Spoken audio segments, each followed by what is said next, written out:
Let's take a look back at The Phantom, a film that suffered in development hell for years and then flopped incredibly badly on release, although successfully capturing the feel of an old school Saturday morning matinee. It's a cross between Batman and Indiana Jones, but one that kind of lacks the charm and wit of either.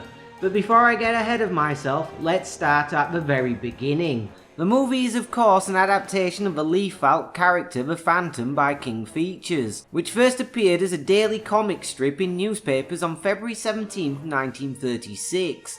This was followed up by a colour strip published on Sundays on May 28, 1939, with both still being in circulation. By 1966, the two strips were being published in 583 newspapers worldwide and were being read by an estimated over 100 million people daily. So it is no surprise that rumours of a Phantom adaptation to film circulated for many years. In the 1970s, pre-production actually began on a low-budget Phantom feature to be shot in Mexico, with Batman star Adam West in the title role. However, there were issues with the character rights and the film was scrapped. They intensified even further in the early 80s when Sergio Leone, he of spaghetti western and almost directing The Flash fame, announced in an interview that he was working on a script and had even gone to the trouble of scouting potential filming locations and was hoping to then move on and adapt Falk's other work, Mandrake the Magician. Sadly, he dropped out of the running to instead focus on making Once Upon a Time in America, because man, I really wanted to see one of these bizarre combinations he seemingly keeps getting attached to come to fruition.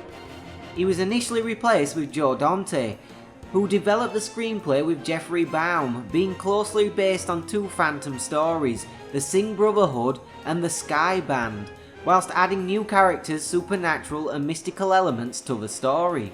Dante also eventually dropped out just weeks before shooting began because Paramount the studio pushed the film back a year because of budget concerns, receiving a producer credit instead. Which is when the eventual director Simon Windsor, a lifelong fan of the character, came on board to direct the eventual picture we got. Joe Dante has said of his involvement, "I developed the script with the late Jeff Baum as a kind of a spoof.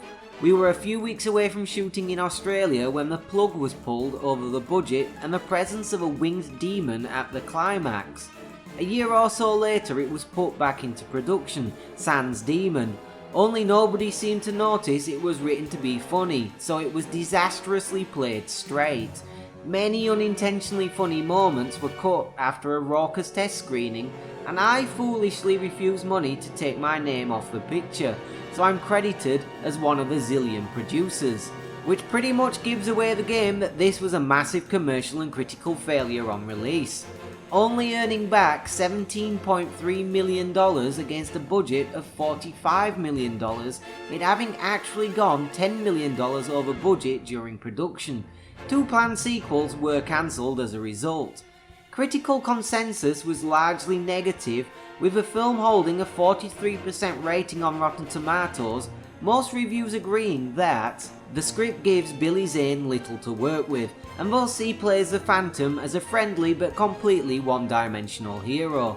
The film did, however, go on to enjoy some success on home video and TV, gaining a somewhat cult following as a result. Which is where I watched The Phantom at some point in the 90s, which gives it a leg up on last week's movie The Shadow, because at least I actually remember having watched this, even if I couldn't remember any plot specifics before my rewatch. So I guess this would be a good place to have a little story recap.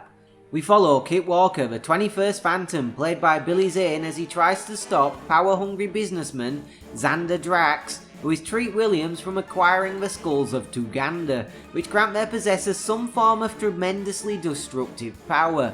It's lasers, by the way. He is helped in his quest by his girlfriend Diana Palmer, played by Christy Swanson. Catherine Zeta-Jones, who is the character Sala, a femme fatale sky pirate, variously assists Drax and Palmer. After a bit of world hopping, the Phantom uses his skull ring that is miraculously the fourth skull of Tuganda, but nobody knows that until it is vitally important to the plot, that it is the key to controlling the other three to reverse their power against Drax, destroying him and the island he is on in the process.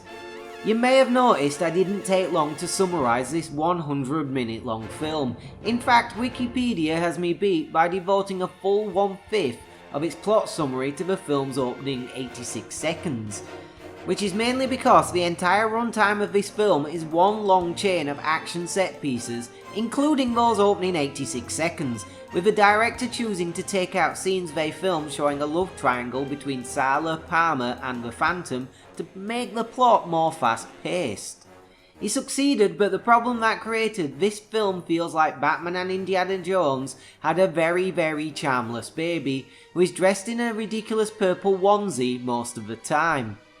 The Phantom has no actual superpowers and looks entirely ridiculous, even if they did tone down his costume from the comic books, removing his signature striped underpants.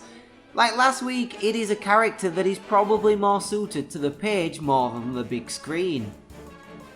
Billy Zane, who beat off competition through Bruce Campbell and New Zealand actor Kevin Smith for the role, looks incredible as both Kit Walker and the Phantom, having spent 18 months getting into shape.